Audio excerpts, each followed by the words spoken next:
Hi guys, আসসালামু আলাইকুম। Welcome back to my channel. চলে এসেছি আবার একটা ব্র্যান্ড নিউ ব্লগ নিয়ে তোমাদের কাছে। গুড আফটারনুন বন্ধুরা, কেমন আছো তোমরা? তোমাদের ভালোবাসায় আমিও খুব খুব খুব ভালো আছি। কালকে যা ঝড় বৃষ্টি হয়েছে বন্ধুরা, কী বলবো তোমাদের।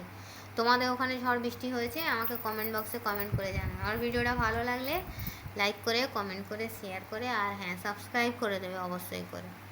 তো চলো বন্ধুরা, আজকে আমার আম দাম জাম মেনু নেই। আজকে আমার একদম হালকা পাতলা সিম্পল মেনু। তো প্রথমেই নিয়ে নিয়েছি গরম গরম সাদা ভাত, সঙ্গে নিয়েছি কাঁচা লঙ্কা, লেবু আর শশা।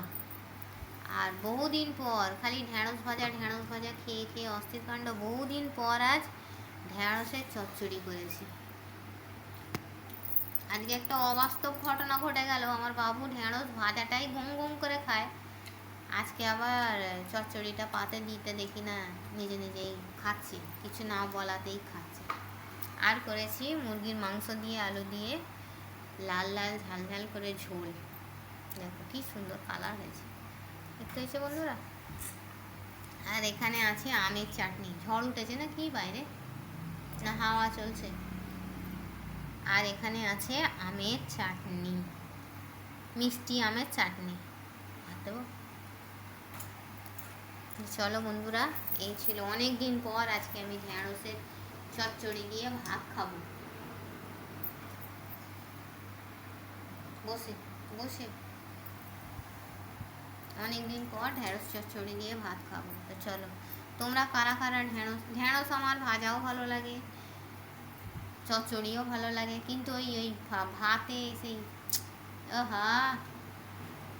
ভর্তা করে যে ভাতে দিয়ে খায় না ঢ্যাঁড়স ভাতে, ওইটা আমি খেতে পারি না। বাদ বাকি এই চচ্চড়ি দিলে খেয়ে নেবো, তারপরে ভাজা দিলে তো আরও ভালো। তো চলো বন্ধুরা, এই ছিল আমার হালকা পাতলা মেনু।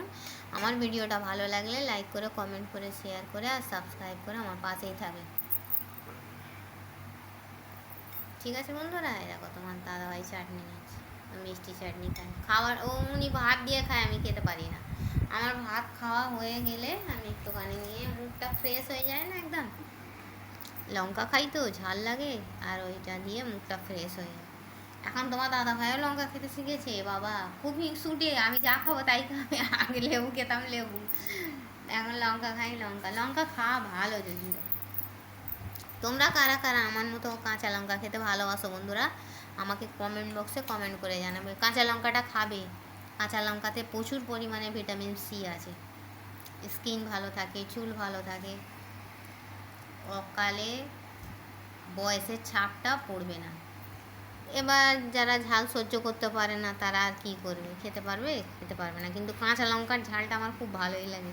আর ইদানিং এখন আমি শুকনো লঙ্কা খেতে শিখেছি। জানো, আগে শুকনো লঙ্কা খেলেই আমার বুক জ্বলতো, এখন হজম হয়ে যাচ্ছে বলে দেখি না শুকনো লঙ্কার আলু ভর্তা দিয়ে। কালকে শুকনো লঙ্কার আলু ভর্তা, ডাল, ঘি দিয়েই ভাত খেয়েছি। কালকের ব্লগটা যদিও করিনি, কালকে মাংস ভাজা করেছিলাম, ডাল করেছিলাম, লাল লাল করে আলু ভর্তা করেছিলাম, ঘি দিয়ে আলু ভর্তা দিয়েই শুধু ভাত খেয়েছি। তো চলো, এই ছিল আমার ছোট্ট মতো মিনি ব্লগ। আমার ভিডিওটা ভালো লাগলে লাইক করে, কমেন্ট করে, শেয়ার করে আর সাবস্ক্রাইব করে দেবে। Thanks for watching. আল্লাহ হাফেজ। আর হ্যাঁ, কে আমার সঙ্গে সিম্পল এই মুরগির মাংসের ঝোল, ঢ্যাঁড়সের চচ্চড়ি, আমের চাটনি খাবে, চলে এসো।